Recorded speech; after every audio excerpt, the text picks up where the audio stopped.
அரசு வேலையை தூக்கி எறிந்து ஆடு மேய்த்து ஆளான தம்பதி.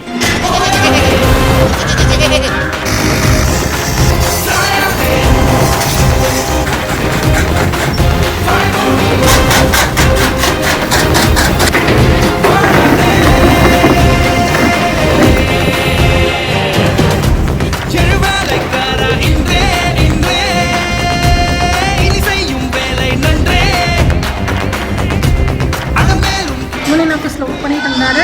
இந்த ஃபார்முக்கோசரமாக வேணாம்னு சொல்லிட்டு ஃபுல் டைம் ஒர்க்காகவே இங்கே தான் பார்த்துட்டு இருக்காங்க. இப்போ வேலைக்கு போகிறதில்ல. விளையாட்டாக தொடங்கிய ஆடு வளர்ப்பு 100 இருந்து 500 பெருகிய ஆடுகள்.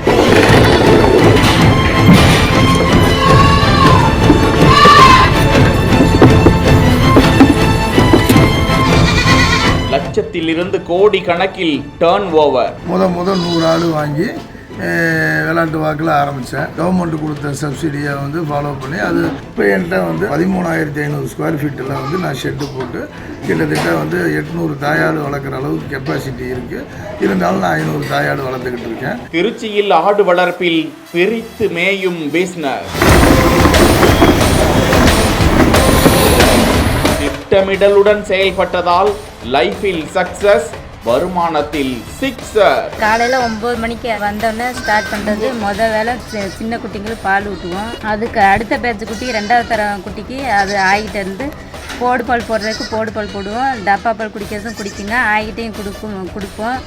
அது முடிச்சோன்னா அவங்கவுங்க செட்டுக்கு கூட்ட போவோம். அவங்கவுங்க செட்டுக்கு கூட்ட போயிட்டு அப்புறம் தீனி தட்டை இருக்க போவோம். தட்டை எடுத்து வந்தோடனே அதுக்கப்புறம் எல்லா செட்டுக்கும் தண்ணி வைப்போம். திருச்சி மாவட்டம் முசிறியை சேர்ந்த தம்பதி சசிரேகா சுகுணேஸ்வரன். கணவர் சுகுணேஸ்வரன் அரசு கூட்டுறவு அலுவலகத்தில் அரசு பணியாளராக பணிபுரிந்து வந்த நிலையில் கணவன் மனைவி இருவரும் பேசி ஆடு வளர்ப்பில் ஈடுபட்டு வாழ்வில் உயர முடிவெடுத்தனர். இதனைத் தொடர்ந்து சுகுணேஸ்வரன் துணிச்சலாக அரசு வேலையை விட்டு விலகி முசிறியிலிருந்து 8 கிலோமீட்டர் தொலைவில் செல்லிப்பாளையம் என்ற பகுதியில் கடந்த 5 ஆண்டுகளுக்கு முன்பு 100 ஆடுகளுடன் ஆட்டு பண்ணை ஒன்றை அமைத்தனர். 13,200 சதுரடியில் ஷெட்டுகள் அமைத்து 100 ஆடுகளை வாங்கி வளர்த்தனர். பின்னர் இந்திய அரசு உதவியுடன் மானியத்தில் சுமார் 57 லட்சம் கடன்கள் பெற்று 57 லட்சம் கடன் பெற்று தற்போது 500க்கும் மேற்பட்ட ஆடுகளுடன் இந்த பண்ணையை வெற்றிகரமாக நடத்தி வருகின்றனர். முக்கியமாக அரசு கொடுத்த கடனில்